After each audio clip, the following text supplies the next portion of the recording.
Ну ты видел? А чье это? Вот она, родина наша. Леса, болото, простор. Петрович, включай насос. Вместо подвески пенек. Это люфт баранки. Так вот выглядит смерть узкоколейки. 3 дня пить в лесу. Привет! Это была одна из крупнейших узкоколеек. Представляешь, длина больше 200 километров. Соединяет две области. Критически важна для местных жителей. И сейчас ее разбирают. Уже второй год не могут разобрать, снять рельсы. Насколько велика и огромна была Логинская узкоколейка. Ориентировочно в 1947 году началось первое движение. Тогда, в послевоенные годы, страна только оправлялась. И нужно было все, в том числе лес, как ценное и универсальное сырье. Именно здесь, в Вологодской и Архангельской областях, лес занимает колоссальные территории. Поэтому в поселке Лойга, что находится на железнодорожной ветке на Котлас, и был организован леспромхоз. Где-то год назад я уже посещал эту узкоколейку, но, к сожалению, произошел жуткий косяк с видео, запись без звука, петличка подвела. Поэтому первая экспедиция 2024 года именно сюда, ведь еще в прошлую поездку дорогу начали разбирать. И это не первая куча рельс, которую я здесь вижу. Начнем знакомство с поселка Конторка, где располагается станция Суланга. Сейчас сюда вывозят рельсы, чтобы перегрузить их на грузовики и отвезти в лом. Именно Суланга связывала Лойгу с Большой землей. Здесь происходила перегрузка продуктов и необходимых товаров для Лойги на узкоколейку. Только зимой по зимнику можно было доехать отсюда до Лойги. Прямо рядом со станцией бывшее почтовое отделение. В прошлый раз его как-то не посмотрели. Ну какой кис. Мяу. Отделение связи Конторка. Даже почтовый индекс есть. Ну-ка, смотрите-ка. Тут еще что-то. Да? Да. Да, пушистый. Да, здравствуй, пушистый. Я тебя не обижу, хороший. Красавец. Вот. Четверг. Суббота.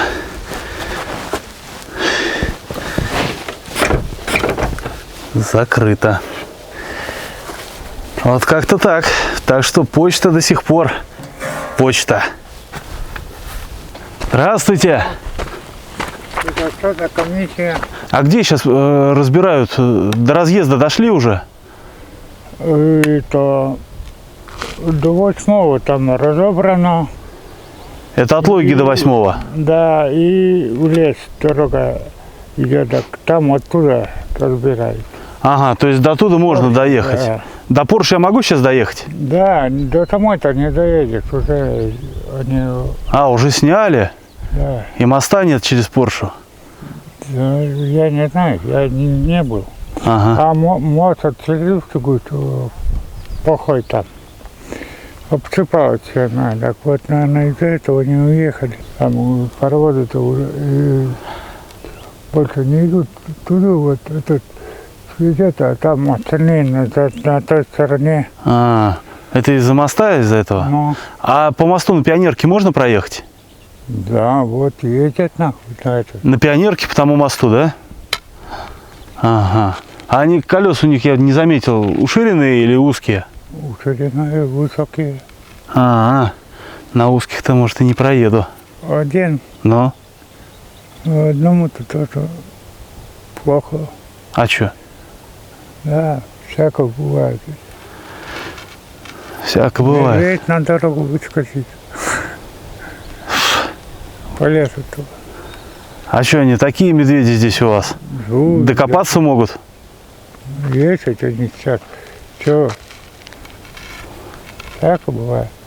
Сейчас вроде лето красное, наверное, все сытые, довольные там в лесу. Да, надо ловить тоже. Вон там поматросся где-то. Закупает, потом он свежий-то не ест, закапывает. Тухлятину ест. Ага.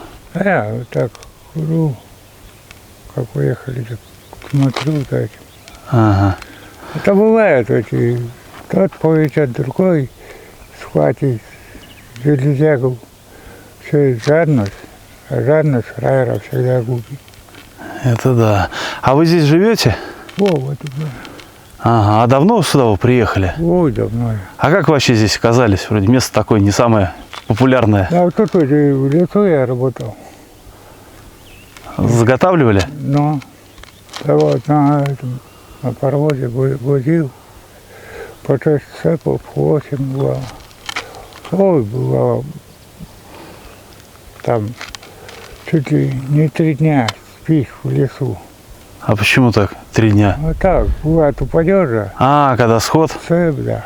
А сейчас чем тут живете? Пенсия какая-то есть? Ой, нет еще, блядь, до пенсии долг у меня. Нет, сказали, что 65, ну и года 2-3. Так, хожу, бабке какой-нибудь помогу. Доктор, сестра с племянником приезжает, помогает. А продукты они привозят? Здесь же? Да, и наверное, тут нет магазин ничего. бывает. А, сюда заезжает? Ну, Автолавка? Ну, 2 раза в неделю, во вторник, да, в пятницу. Ну, Ага. Сейчас в лесу, наверное, на дрезине хорошо будет. Ветерком-то обдавать. каком-то, да. Главное, чтобы никто не съел. Ну, опять эти клещи, да, клещи, да. Ага. А у вас клещи здесь как, энцефалитные? Я не знаю. Ну, никто не помирал от них? Я не ловил. Хоть и хожу, по лесу-то бывает. Ага. Ну, 3 двигателя упороли. На тепловозе? Да, запороли уже. Вон они, да. Ага. А там эти не работают. А там сейчас как? Там поезд какой-то туда ушел? Там они через это, через Зовчику тут, непонятно, там в лесу их и 2 Ага. есть. Ясно.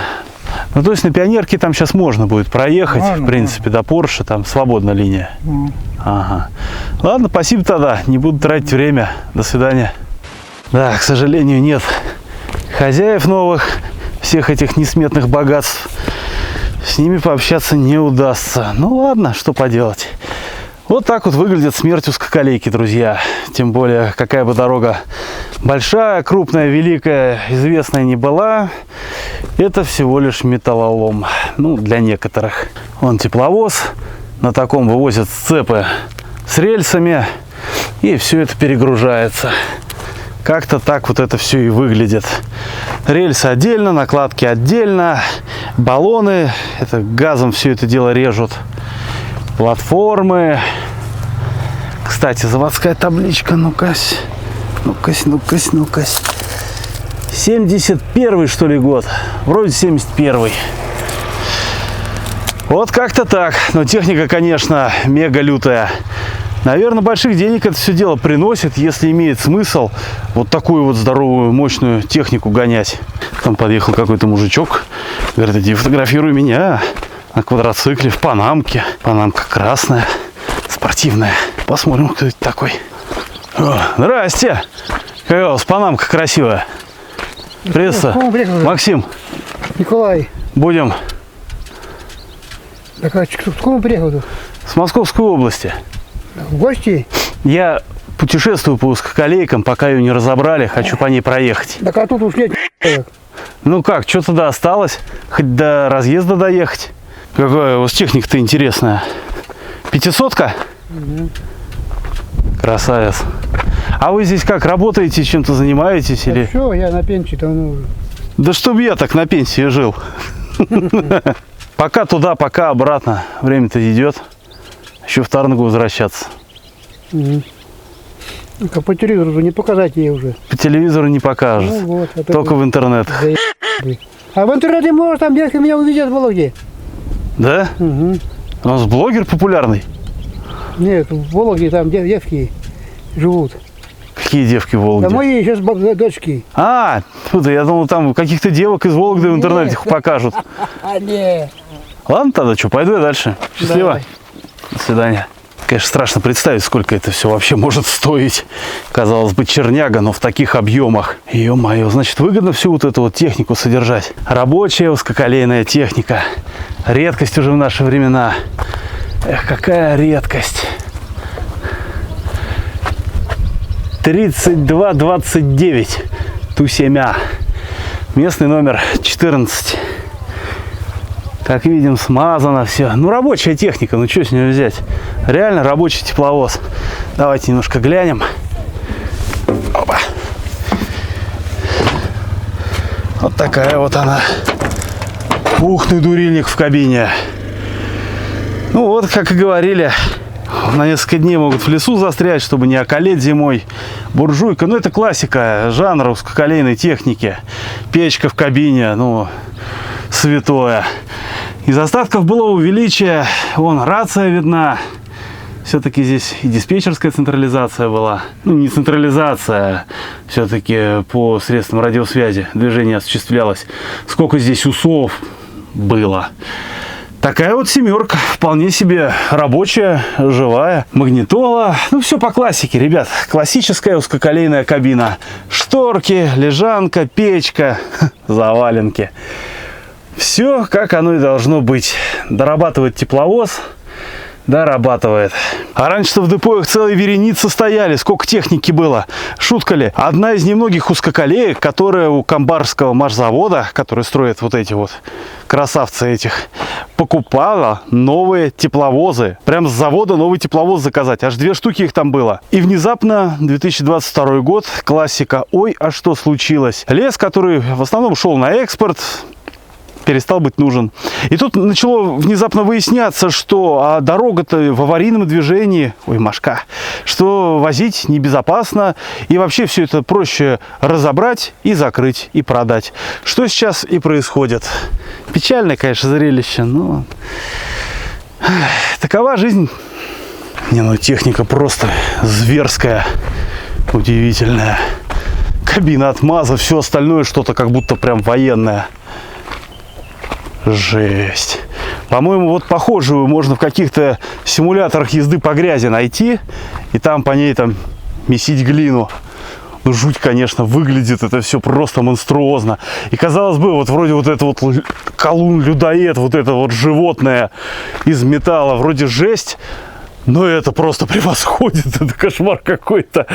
Колеса а-ля военный тягач. Ребят, в комментариях, пожалуйста, поправьте вообще, что это за зверь, что это за техника.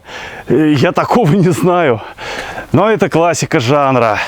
Человеческий убийца. Я не представляю, как на нем вообще можно работать. Жуткое дело. Вот уж действительно тяжелый труд. Самый настоящий труд, а не просто покатушка. Крыло все замято, что-то заварено. Да, вещь, просто вещь. Ну-ка, а может попробуем глянуть? Можно и глянуть, ну-кась. Опа! Ух, ну и дурильник тут. Ха! Тоже спальник. Утеплено. И смотрите, автономка стоит. Вон, видите, там пультик. Да-да-да, здесь стоит автономка. Это люфт баранки. Это люфт. Ну... Я думаю, в лесу это не критично. Вот такая жуткая техника. Толян. Да. Кресло-то какое удобное. С боковой поддержкой, чтобы при заносе поддерживало. Жесть. Тем временем разделка подвижного состава постепенно продолжается. Вот мы видим балка от лесовозного сцепа. Перевернута она, как бы это она, брюхом кверху. Здесь как раз сюда заходил шкворень от тележки. Вон тележки. Тележка. Вон там вот такой, типа, по центру, типа скользуна. Вот он как раз сюда вот садился. Был шкворень, и тележка поворачивалась в раме. Да, построен Демиховский или Демиховский машзавод. 89-й год, на год меня старше. Окраска как будто бы еще заводская. Такие вот они вот серые были. И пионерка местных жителей. Значит, колеса узкие, без расширителей, и она проходила по мосту. Это хорошо, потому что я видел фотографии, что мост в аварийном состоянии, и это стрёмно. Основная такая концепция безопасности у местных — это вот такие вот штуки, чтобы в случае падения с рельс она не падала в колею, там не начиналась зубодробительная такая прыготня по шпалам. А скользила дальше по рельсам. Классно, очень здоровская доработка. Надо было бы такую тоже сделать, но нет. Тормоза колодочные, такая тормозная рычажная передача. Вот она там с пружинкой и деревянные колодочки. Движочек, кстати, да, проще все намного. Тоже, как и у меня, китайский четырехтактник, только здесь нет вариатора и реверс-редуктора, здесь просто редуктор и идет цепью привод на одну заднюю ось. Пионерка, ну, что сказать, не самая, наверное, вместимая по грузу, потому что, ну, спереди, сзади есть тоже такие, кстати, очень удобные багажнички, небольшой грузовой отсек, а вот здесь вот куча места неиспользуемо. Ну, видимо, собственнику, хозяину дрезины оно и не надо. Ну и, в принципе, вся станция. Два пути и один отдельный УЗ, на котором мы будем разгружать пионерку. Эх, как же жалко это все видеть. Зеленый вагончик, узкоколейка, лес, пение птиц. Вот эти вот перемычки у стекол. А вон его торец, жопка вагона. Очень грустно, друзья, очень грустно. Ну, а тут все. По сути, платформа, ну, даже транспортер больше. Она вон такая широкая для перевозки техники. И такая импровизированная цистерна. Такой танкер. Ну, видимо, топливо возить техники, которая работает в лесу. Интересно, знаете что? Башмак. Башмак с ширококолейной железной дороги. Вот это вот прям необычно. Посмотрите, как он здоровый. Смотрится как странно на этих маленьких рельсах. Пойдемте посмотрим тот УЗ, где происходила перегрузка леса. И будем разгружать нашу дрезинку. И наконец-то поедем в путь.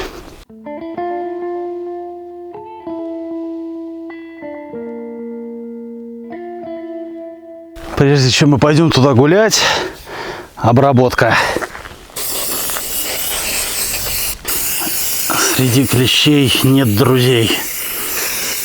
В горловине станции есть одно ответвление, которое вело на путь для перегрузки вывезенного заготовленного леса на автотранспорт. Основной нижний склад располагался в Логе. Там происходила перегрузка заготовленной древесины на железнодорожные платформы уже широкой колеи. И там на сеть РЖД и доставляли куда надо было. Огромный склад, там была куча древесины, там было несколько кранов. Сейчас уже, ну, во-первых, до этого нам сегодня не добраться, во-вторых, скорее всего, краны уже положили и ничего там нет. Но в ту поездку было, вот посмотрите, пожалуйста. Сейчас, так же как и в прошлый раз, мы начинаем движение именно с этого УСа. И судя вот по вот этим вот следам, не одни мы облюбовали этот путь. Но он немножко занят. Платформы лесовозные. Странно, что они еще остались. Вроде как все... А, на них, наверное, рельсы вывозят. Вот поэтому-то они еще и существуют в металле. Хотя, посмотрите, вот это уже откровенный лом. Нет блина. И вместо подвески пенек. Это уже все заготовка на слом. Вот что происходило с вагоном, что вот такое вот получилось. Металл-то, ну, не детский. Вон аж вагон шатается, как я за него трогаю. Жуть. И, конечно же, несчастный тепловозик. Да, как будто окраска капота еще заводская. Посмотрите, вот такая вот серая полоса наверху. Специалисты, пожалуйста, пишите.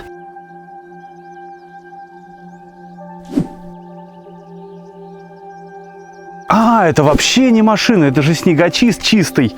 Чистой воды снегочист. Вы посмотрите, как интересно сделано. Здесь капот и вход вот со стороны капота. Потому что с другой стороны вот такая вот морда. Сейчас он, конечно, больше похож на какой-то струк. Давайте попробуем глянуть на это чудо изнутри. Ну-кась, под замком. Как интересно, у него здесь, видите, целый пульт есть, приборы и огромный кран. Я так думаю, вот этот вот кран, который с правой части пульта, он нужен для управления ножом. Опустить нож, поднять нож. Ну и, конечно же, печка. Удивительная вообще техника. Просто удивительная. И здесь вот тоже выхлопная труба, то есть тут не пусто, тут есть дизель. Снегочист. Идем мы фактически по прессованным опилкам, кускам щепы. Работа здесь когда-то велась достаточно большая. Вон полежки уже наколотые. Идем посмотреть на вот этого бедолагу. В прошлый раз здесь, по-моему, его, кстати, не было. То есть как-то закатывали. Интересно, или он сам заезжал. Тоже там номеров непонятно. 57, 61. Кто ты? Что ты? Да, тоже кардан уже сняли. Ну, я так полагаю, это уже доноры запчастей. По крайней мере, этот, скорее всего. Стекло открыто. А что тут осталось внутри? Тут дофига всего осталось. Если так посмотреть. Огромный ларь какой. Шлепки. Прям парой. Очень удобно. И пультец. Сидуха мягкая такая. Ну-ка. Ой, почувствуй себя машинистом тепловоза. Ну ничего так. Форточку, если открыть. Да, хорошо. Только это делается немножечко не так. Она не перекидывается. Ну ладно. Петрович, включай насос. Судя по звуку, там кто-то большой. И такой вот пультец. Своячок. Тоже уже не рабочий, не попадает. Это был на тормозную магистраль всего поезда. Кран. Газулька. Потому что здесь коробка передач. Да. Ой, тумблеры какие знакомые. А, прям как у меня на дрезине. И вентилятор. Вот это вообще крутая штука, конечно. А, что-то он какой-то весь. Весь вот какой-то такой. Эх. На. Мне кажется, в жару он особо не спасал. Ну и, конечно же, вид от первого лица. Как-то так это все и было. Да, печально все это выглядит, прискорбно. Григорий Лепс, Стас Михайлов и Етить. Давайте лучше вот так. Ребят, допустил одну небольшую ошибку, спешу исправить. На этом пути происходила не разгрузка поезда, а погрузка поезда. То есть сюда подвозили лес автотранспортом, и сцепы эти загружали лесом, чтобы везти на нижний склад в Лойгу. А эти 40 километров до Лойги по железной дороге поезд проходил порядка 7 часов. Такая черепашья скорость объяснялась нежеланием сойти с рельс, ведь быстрее ехать 7 часов, чем поднимать потом сошедший сцеп, опять его загружать. Слишком большая проблема. Поэтому, да, скорости здесь были низкие во благо надежности. Хотя сходы, опять же, все равно всегда происходили, как на любой лесовозной узкоколейке. Еще из интересного, что сразу не заметил. Во-первых, это такой заезд на платформу для техники, чтобы везти в лес.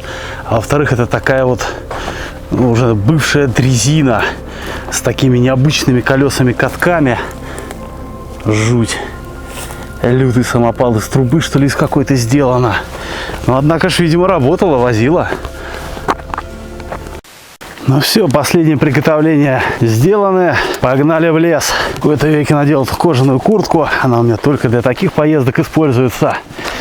Несмотря на то, что сейчас лютая жара, заедем в тень, да на скорости будет зябко. Болеть нельзя. Так, традиционно включаем запись GPS-трека. Так, запись пошла. Все, заводим дрезинку. Там на тормозах. Одно из новшеств — это петля безопасности, чтобы если я вдруг слезу с дрезины на ходу, не по своей воле, чтобы она не улетела в дальние дали. Ой, хрен отстегнешь. Ну-ка, иди-ка сюда. Теперь мы повязаны. Ну ладно. Лойгинская узкоколейка. Это вперед. Вперед. Ну, поехали с Богом.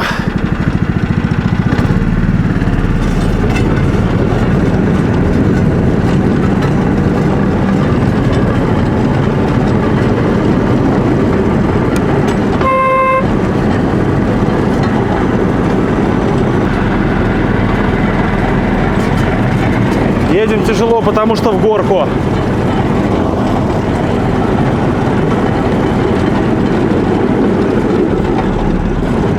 Аккуратненько. Здесь колея гуляет очень сильно, а падать очень больно.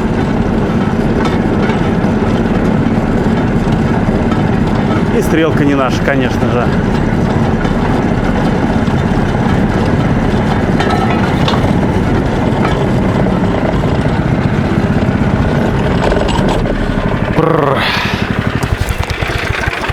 Вот так вот забыл про чеку дрезины и заглохла.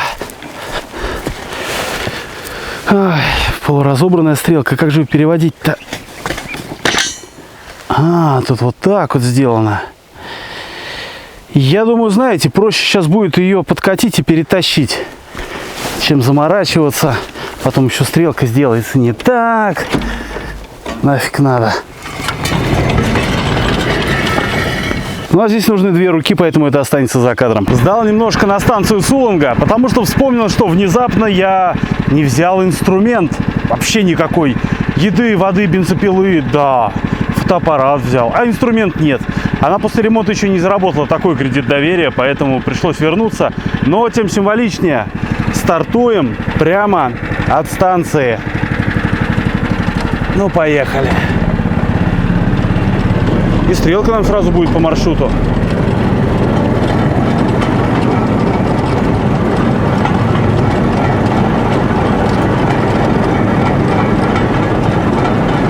Здесь, кстати, есть еще одно ответвление.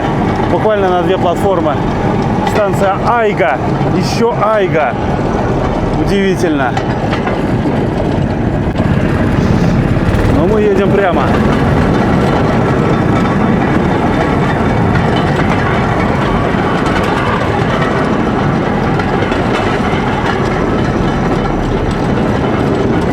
Да, в таких местах, конечно, лучше особо не торопиться.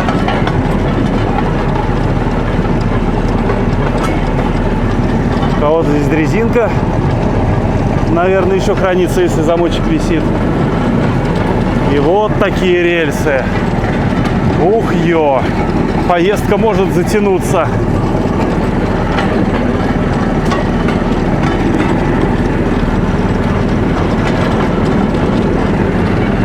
Да, это было сильно. Параллельно нам идет лесовозная дорога. Может зимник, может и нет. Но судя по колеям, там рубится регулярно.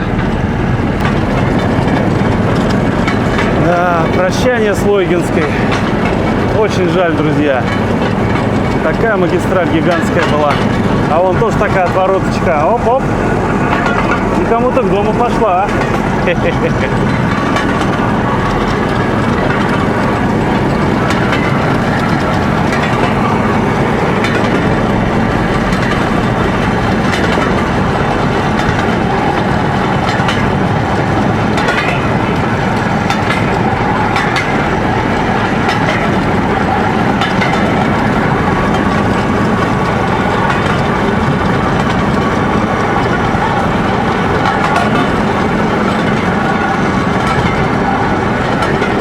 Правильно показывает. На северо-восток едем.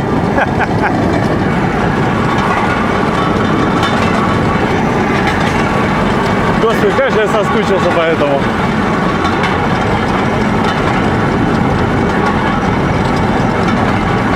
Рельс, конечно, кривоватая. Быстро здесь не пойдем. Больше 20 как-то ехать и не хочется.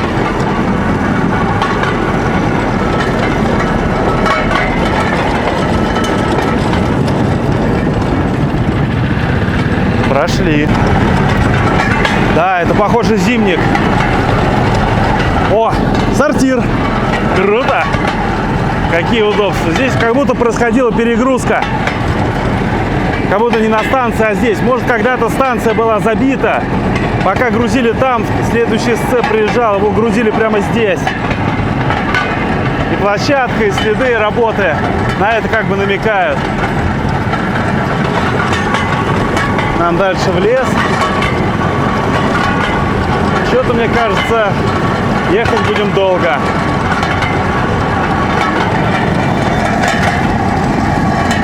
Такие мостики. Небольшие, деревянные. Буквально под канавку.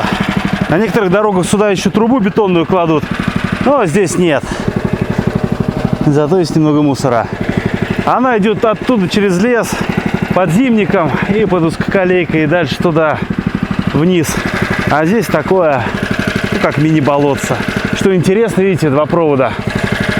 Электричество.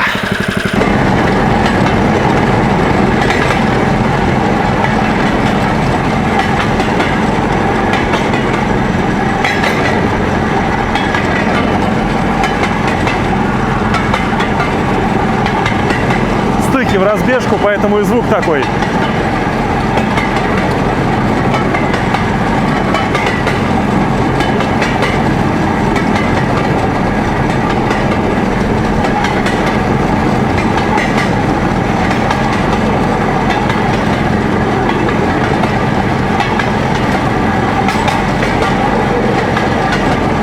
Подъезжаем к разъезду.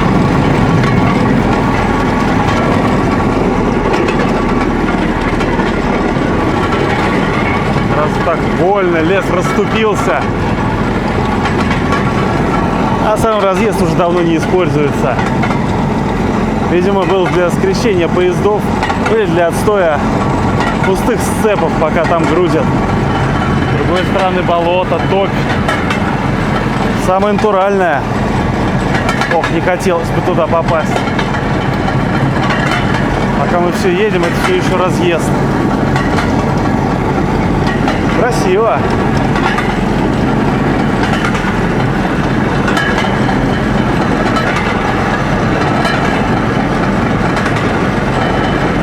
Да, сравнивая с той же Алапаевской, совсем другой лес. А здесь как будто тоже Зимник. Ну сам посмотри. Видишь следы? Да-да-да. Это Зимник. Когда-то леспромхоз его закатывал так, что в Лойгу можно было на машине доехать. Сейчас это уже вообще не вариант. Как же они там будут-то? Такие зимы рубиться или как? О, наконец-то заканчивается.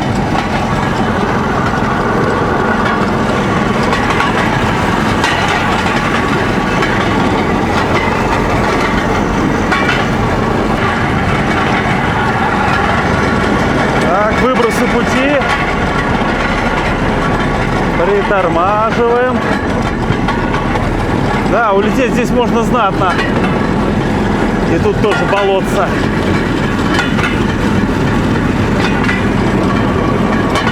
Да, вот она, родина наша. Леса, болото, простор. Такой же мостик, как мы видели. Вон там водичка идет.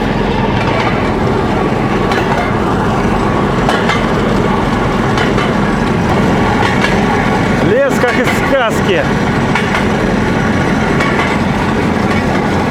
А там выработанный.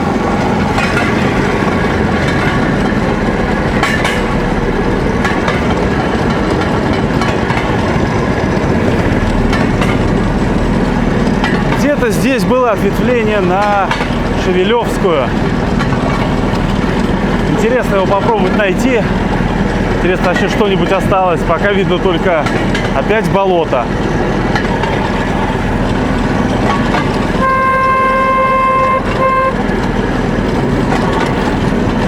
Рельсы кривые.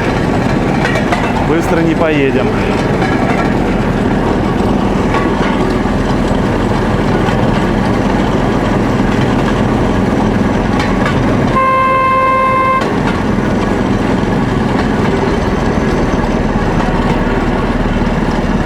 А вот и это ответвление. Вон даже стрелочка была.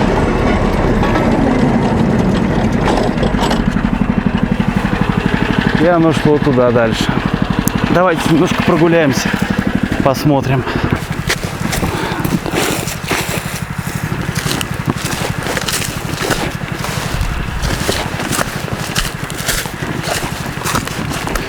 А здесь, видимо, был когда-то что-то типа привала. Бочка, в которой жгли костер. И там ответвление. Так, змеи нету? Вроде нету. Какая шишечка эстетичная. Красивая. А вот и бывшее ответвление. все поснимали, все поздергивали. Когда-то и с главным ходом также будет. А здесь, простите, кого-то то ли съели, то ли еще что. Какие-то перья. Очень уж крутые, как мне кажется.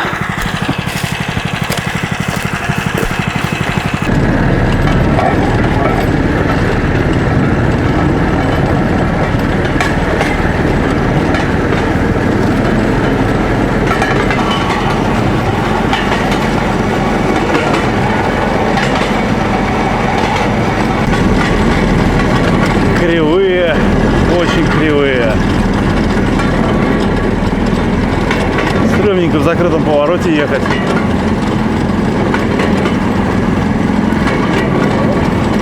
Прошли. Цветочки. Красота. А здесь тоже был ус. Я помню, когда мы здесь были в прошлый раз, мы с Кириллом по нему ездили. Он, правда, шел недолго. Сейчас и его нет. Они, наверное, уже все усыпы и поснимали. Оставили только то, что необходимо для вывозки. Боже мой, какие выбросы. Конечно, дорога уже мертва. К великому сожалению.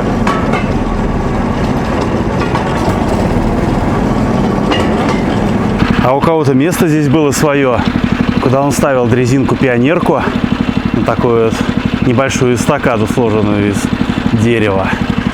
И шел охотиться или еще куда-то, как будто даже просека небольшая есть. Да, видимо, давно она не используется. Увы.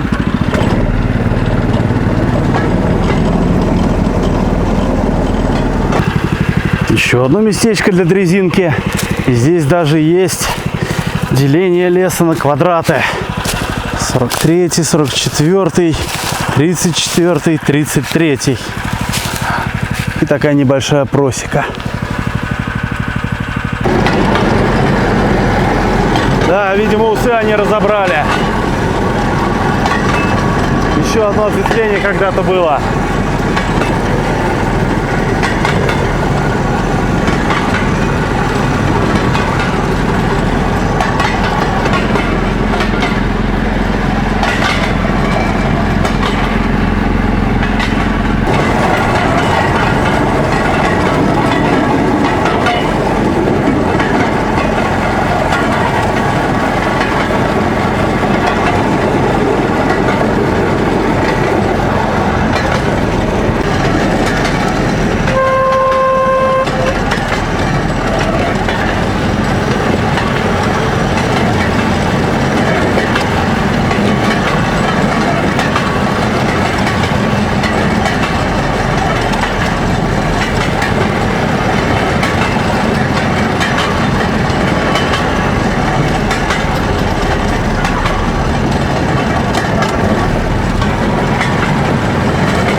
Да, с такими путями неудивительно, почему ехали 7-8 часов. Еще и исходы были. Ну, такое себе. Хотя, опять же, как ее начали разбирать, практически не обслуживают. А тут грунты все подвижные. Вот оно так и получается. Да, такое ощущение, как будто, не знаю, на похоронах, что ли. Прям вот присутствие свежего трупа.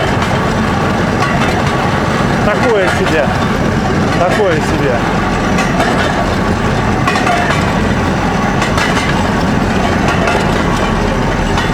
И вроде накат на рельсе есть, но все равно как-то неуютно, хочется ехать поскорее.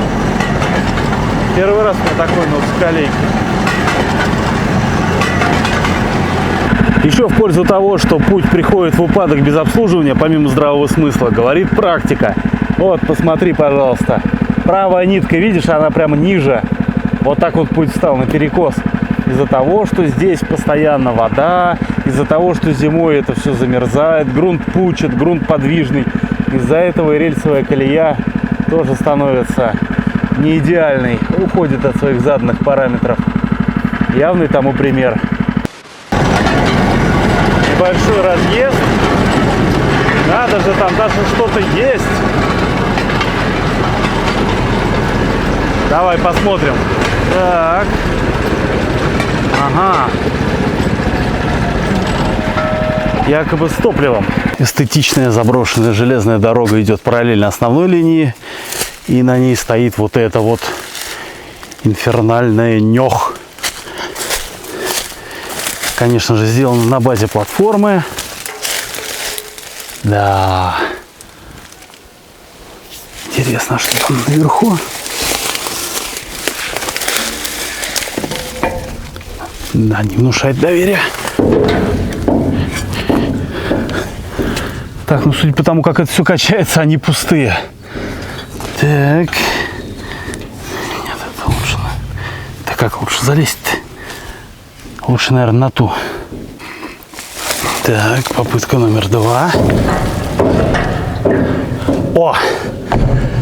Грабовский завод спецавтомобилей. Пензенская область. Автоцистерна АЦ-4И2-53А. Сделано, конечно же, в СССР. 73 или 79 год.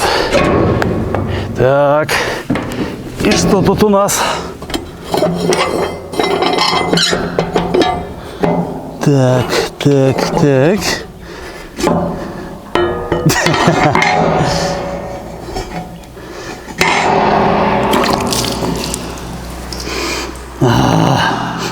Топливо было. Топливо. У вас уникальная возможность побывать в цистерне, в ней тепло. Ладненько, поехали дальше. Только тут надо сейчас сделать все, как было. Жуть какая. И такой отсюда видок на путь. Красиво, черт возьми.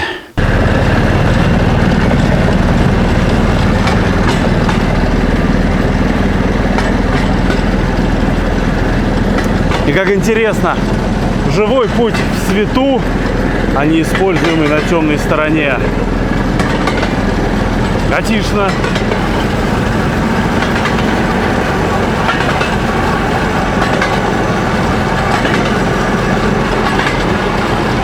Но путь вполне себе целый. То есть по нему там проехаться, это вообще не проблема. Шпалы не хуже, чем на главном ходу. Разъезды какие длинные, обратите внимание. Второй раз едем. Крест. Вот тебе крест. Прикольно, покушать можно. Ага, и вот заканчивается как раз разъезд. То есть встал на этот путь, пошел, перекусил.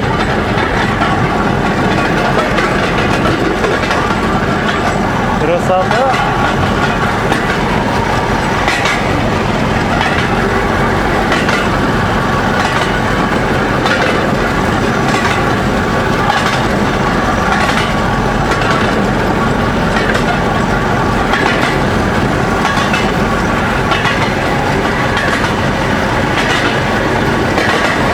И так опять на сколько-то километров.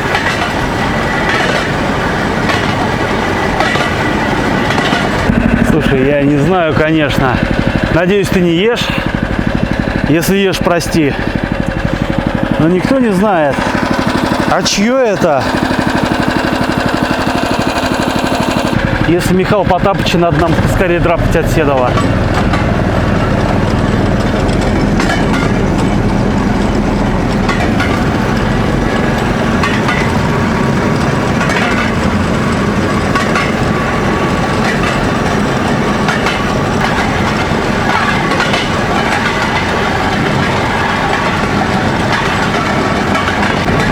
А здесь что-то прям совсем.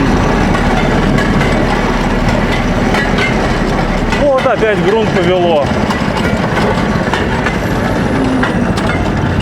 Ага. Хотя ездят. Вон там типа труба. Да. Да, смотри. Вот она, смотри. Труба. Только не бетонная, а железная. Ну-ка, что там? Я не знаю. Ты видишь, я нет. Тоже такая олдскульная конструкция. Ого! Водомерки вон играются. И опять же болотце. Вон сразу видно, откуда водичка течет. Круто! Ладно. Красивая какая, да?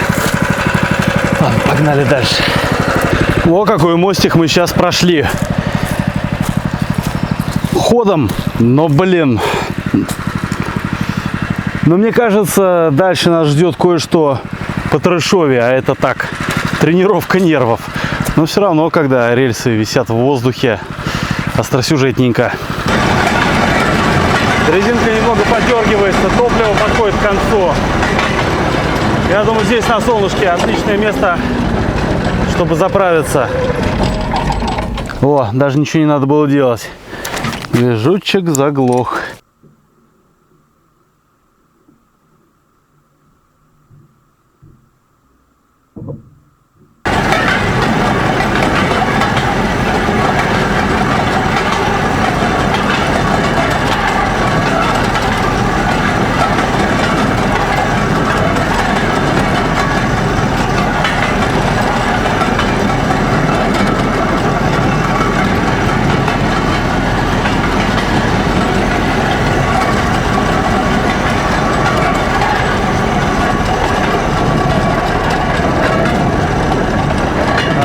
Приближаемся к самому жуткому месту нашего сегодняшнего путешествия. Еще видите, как из кривой на спуск на резкий. Вот к этому мосту. Посмотрим, в каком он состоянии. Но вот это вздыбившееся бревно как-то не внушает доверия.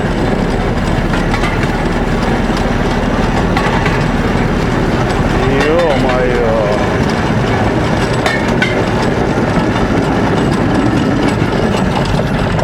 Ё-моё!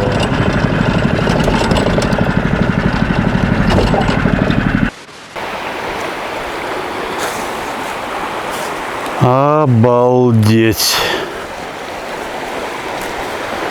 Что с ним случилось? Ё-моё! Трос, видите? Видимо, его кто-то тросом как-то выровняли. Слушайте, я даже не знаю, мы сможем здесь проехать или нет. Я, конечно, видел фотографию, но я думал, там будет не так жутко. Господи Иисусе!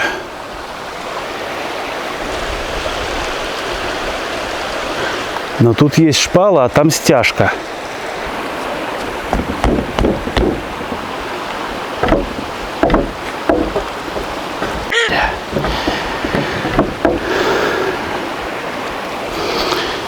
Что-то это как-то вообще не внушает. Ну, ты понимаешь, тут вот это вот, оно висит вот там вот. Чтобы тебе показать-то. Деревяшечка. Да, знаю. У МШ там, когда он кидал камень, он летел намного дольше. Но ему не надо было через эту хрень проезжать. И вот эта доска вот здесь вот тоже, мне кажется, не просто так лежит. Наверное, стык может как-то расшит, и ходу нет. Если дрезина сюда упадет, я ее не достану. Это 100%. Это мост через речку Уфтюга. 23-й километр западной ветки. От Логи до 8-го километра шла единая ветка. Там был разъезд на 8-м километре. Его называли все просто разъезд. Все понимали, он один такой мощный. И шло две ветки, западная, восточная. Собственно, наша западная до Суланги, в поселок Конторка, в цивилизацию, а восточная шла к самому крупному мосту на этой узкоколейке через речку Порша. И далее она разветвлялась в какие-то бесконечные усы, они какие-то были совершенно невообразимые по протяженности. Мы тогда с Кириллом доехали до конца одного из этих усов, но мы свернули с основного уса на подусок и ехали там черт знает сколько. Сколько туда дальше тянулось, одному богу известно. Но, ребят, знаете, как говорится, прошу отнестись с пониманием. Вот через это я решил не ехать. И меня больше напрягло не вот такой вот лом бревен, невозможность упасть и также поломаться вот таким же бревном там поломанным лечь. Почему эта доска здесь поперек? Я вот этого понять не могу. Если бы это все было как-то проезжабельно, да, я вижу, тут стянуто шпалами, там металлическая стяжка, видишь? А чуть дальше еще 2 шпалы и распорка поленом. Вот эта распорка поленом, она меня тоже немножечко напрягает, чтобы гребнем по полежку прыг, и она вот туда вот падает. Ой, слишком это небезопасно. И, по-моему, овчинка выделки не стоит. Ребята, сейчас давайте спустимся пониже и посмотрим это с другого ракурса. Речушка, конечно, красавица, к ней претензий нет. Но вот это вот. Ну ты видел, ты видел. Я, конечно, безумец, но не настолько. Здесь надо быть вообще, либо действовать наверняка, либо с какими-то уширителями офигенными. Хотя, опять же, она даже если не внутрь колеи, а в бок соскочит. Как ее поднимать на этой высоте всего на 2 нитках? Это просто разок оступился и полетел туда. Благо, что сохранился тот отснятый материал. И я запросто могу тебе показать, что же было там дальше.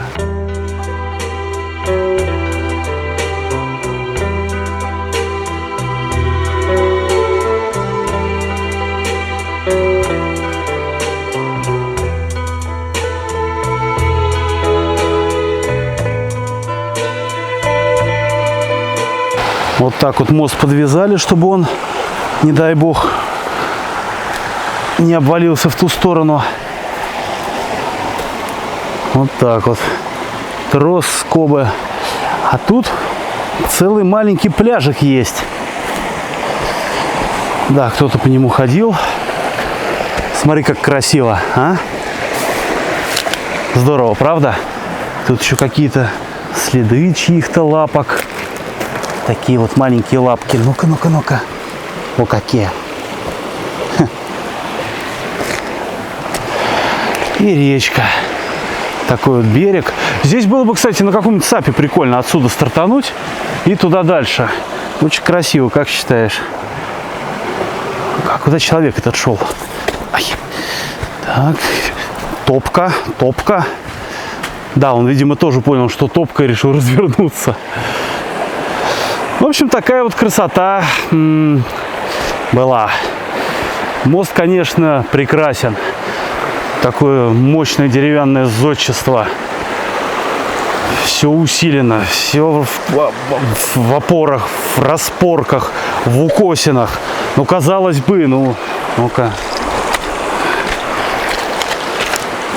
Казалось бы, что могло пойти не так? А нет. Что-то пошло, завалилась одна опора, причем очень неочевидно.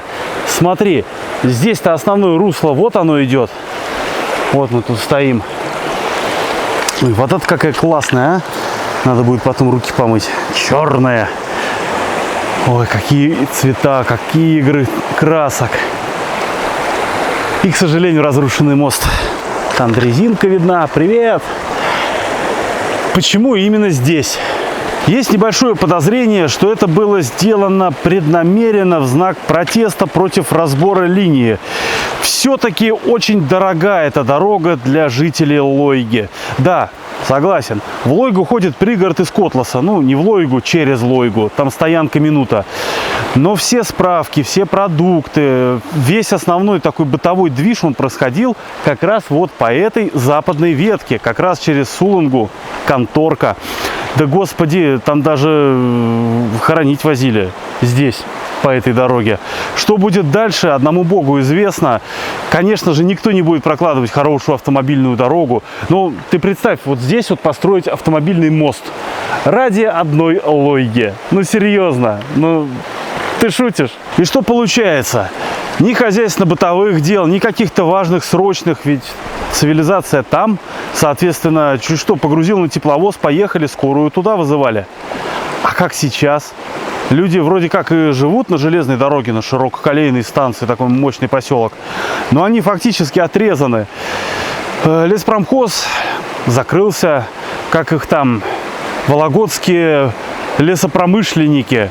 Все они слили к черту. Соответственно, и зимник никто делать не будет. Как на машине добираться? Поэтому, скорее всего, Лойга будет вымирать, если ситуация не изменится. Справедливости ради, может, оно и к лучшему, что мы доехали только до суда. Потому что, зная, что там было дальше, видеть, что дальше 8-го километра в сторону Лойги рельс уже нет. Опять же, отрезали бунтовщиков. Видеть, как разбирают ветку, сложенные стопки рельс, мне этого как-то и на Суланге хватило. Ощущение от этой дороги вот в прошлом году, в прошлый раз, было как-то интересно, здорово, задорно, большая магистраль, вперед. А сейчас какое-то чувство реально, что как будто вот просто по мертвой дороге езжу. И хочется поскорее отсюда уехать. Благо, что все было отснято. Надеюсь, тебе понравился закадр. Как показал, рассказал. Пиши в комментариях, ставь лайки. Подписывайся на канал. Впереди будет действительно много всего интересного и классного. А я, наверное, включаю заднюю передачу и поехал в сторону машины. Еще долгая дорога обратно, сборы. Но вот это... Я надеюсь, ты меня поймешь.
На обратном пути приметил кое-что.